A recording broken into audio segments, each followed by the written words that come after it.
अस्सलामुअलैकुम फ्रेंड, आप मेरे चैनल पर पहली बार आए हैं तो मेरे चैनल को ज़्यादा से ज़्यादा सब्सक्राइब करें, लाइक शेयर और कमेंट करें। सब्सक्राइब करके मुझे सपोर्ट करें, शुक्रिया। अनुज आज कई साल बाद अपने गांव जा रहा था। उसके साथ उसका दोस्त राहुल भी था। दोनों दोस्तों ने ट्रेन पकड़ ली थी।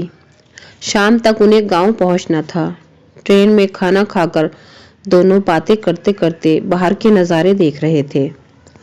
राहुल ने कहा, भाई मैंने आज तक सिर्फ ट्रेन से की है, गांव और खेत देखे हैं, मैं कभी गांव नहीं गया।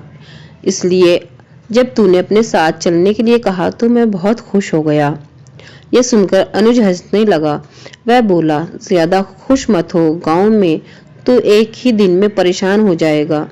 वहां न लाइट ठीक से आती है न इंटरनेट। यह सुनकर राहुल हंसने लगा। दोनों की ट्रेन एक जगह खड़ी हो गई। गाड़ी को खड़े हुए 2 घंटे बीत गए। तभी वहां से टीटी गुजर रहा था।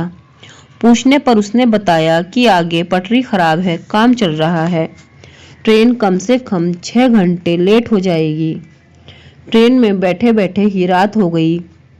दोनों की गाड़ी गांव के पास वाले स्टेशन पर रात को 1 बजे पहुंची। ट्रेन से उतरकर दोनों ने सवारी ढूंढने की कोशिश की, लेकिन उन्हें कोई सवारी नहीं मिली। दोनों ने पैदल ही गांव जाने का फैसला किया। स्टेशन के बाहर एक चाय वाले की दुकान थी। दोनों उसके पास गए। अनुज ने कहा, भैया क्या 2 कप चाय बना दोगे?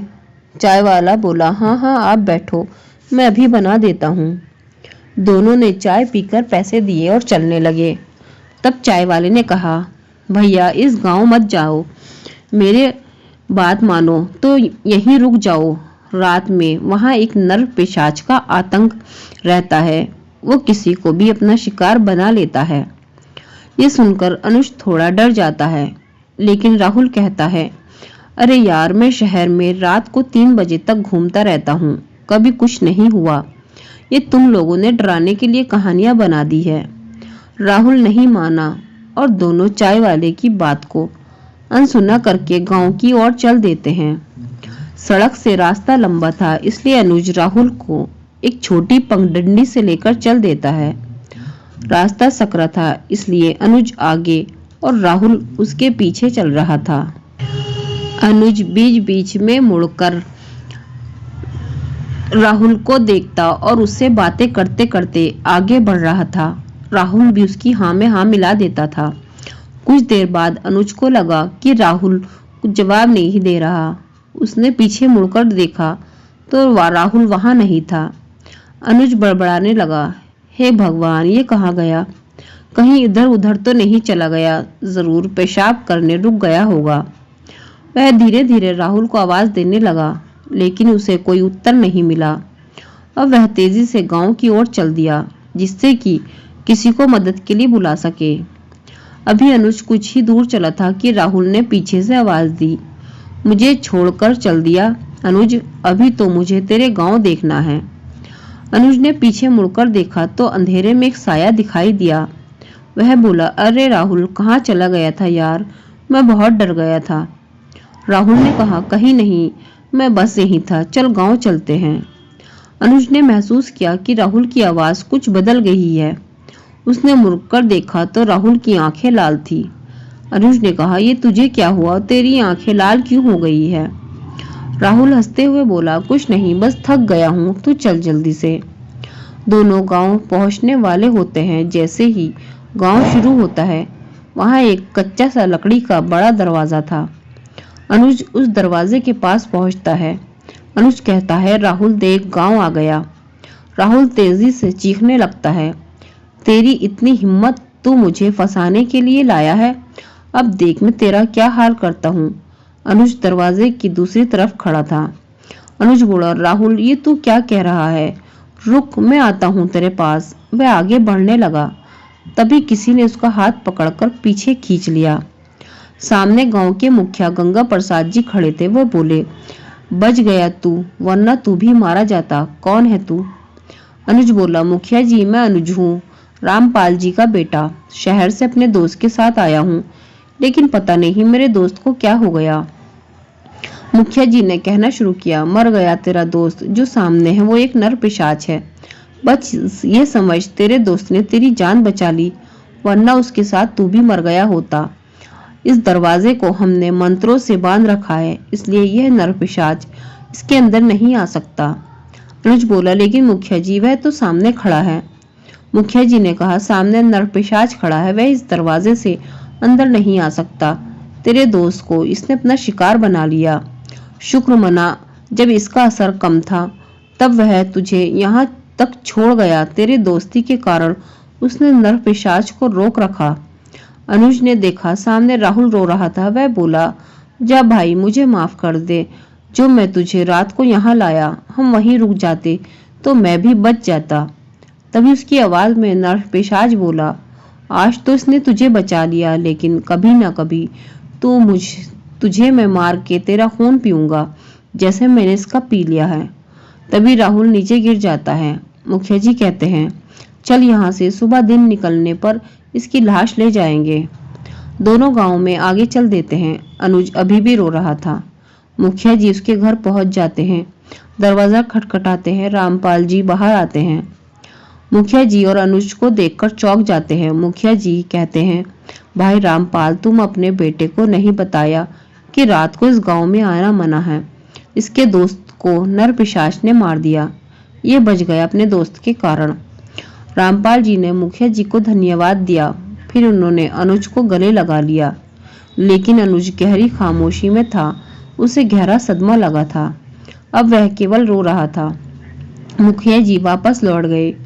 अगले दिन सुबह राहुल की लाश को गांव में लाया गया। फिर उसका अंतिम संस्कार कर दिया गया। अनुज अब शहर नहीं जाना चाहता था। अब वह गांव में रहकर ही अपने दोस्त की मौत का बदला लेना चाहता था। अनुज बहुत परेशान था कि कैसे वो राहुल की मौत का बदला ले। वह गांव के पीछे बड़े बूढ़े लोगों से मिला। उन्होंने बताया कि गांव में एक तांत्रिक आया था।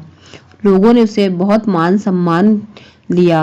वह गांव वालों से पैसे लेता और टोने टोटके की मदद से लोगों को उनका किसी दुश्मनी का बदला लेने में मदद करता। इस तरह पूरा गांव एक दूसरे का दुश्मन बन गया। तब पंचायत ने इस खून खराबे को रोकने के लिए तांत्रिक को गांव से निकालने का फैसला किया, लेकिन उसने सबको बर्बाद करने की चेतावनी दी। इससे गांव वाले उससे बहुत गुस्सा हो गए। उन्होंने एक दिन तांत्रिक को जिंदा जला दिया। तब से वह नरपिशाच बनकर सबका खून पीने की फिराक में रहता है। अनुज बोला, लेकिन इसका कोई समाधान तो होगा। तभी वह मुखिया जी आ गए। उन्होंने कहा, बेटा, गांव के हर घर ने उस तांत्रिक की वजह से किसी न किसी को खोया है। अगर हमें कोई तांत्रिक ऐसा मिल जाए जो इसे वश में करके इसकी आत्मा को मुक्त करा दे, तभी यह संभव है। अनुज अब ऐसे तांत्रिक को ढूंढने लगा। ऐसा तांत्रिक जो उस नर पिशाच से भी ज्यादा शक्तिशाली हो, कहाँ मिलेगा, ये सोच रहा था अनुज इसी उधेड़ बुन में अपने घर आ गया।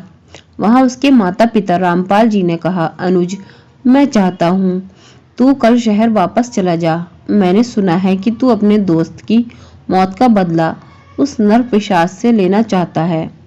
इस सब चक्कर में मत पड़ और शहर चला जा।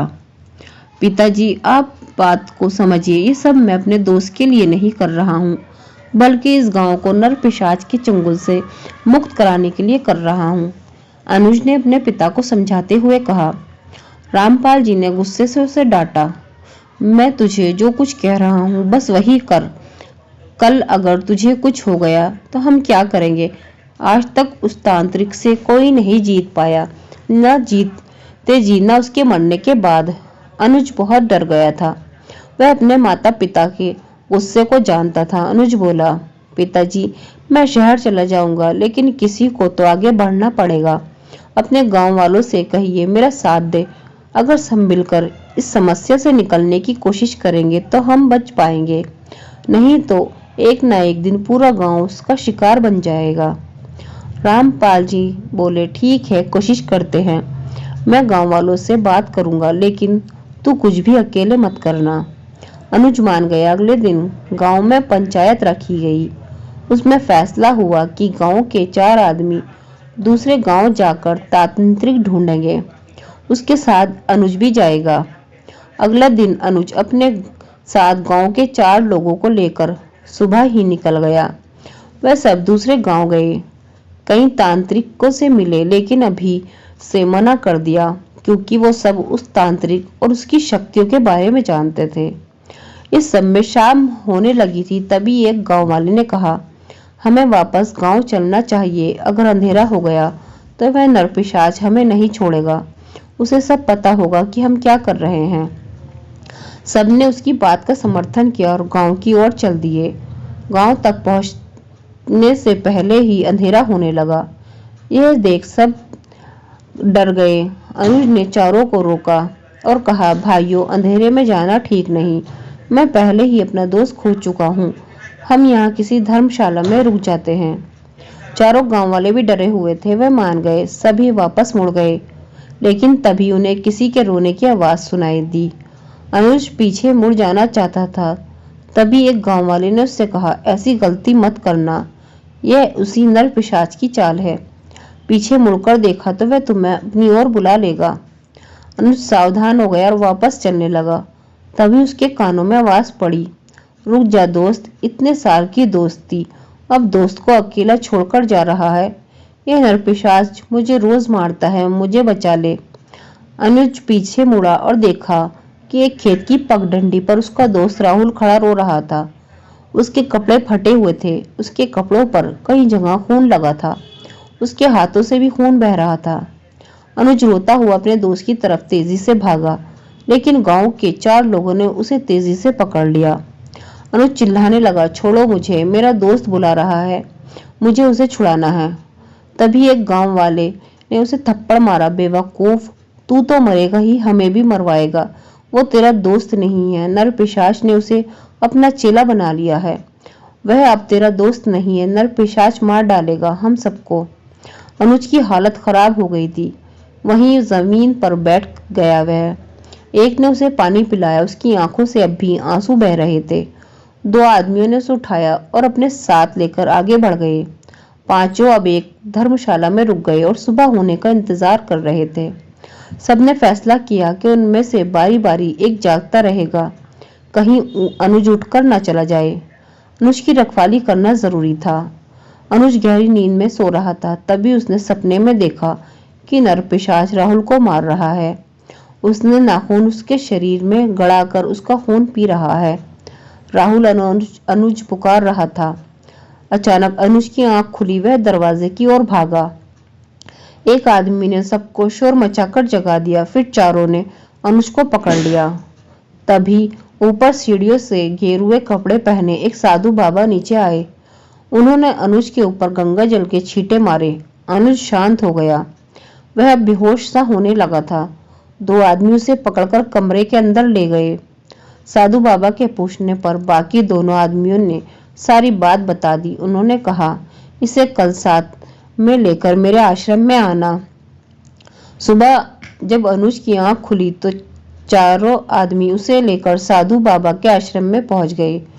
अनुज से बाबा ने अकेले में बात की और उसे गांव जाने के लिए कहा।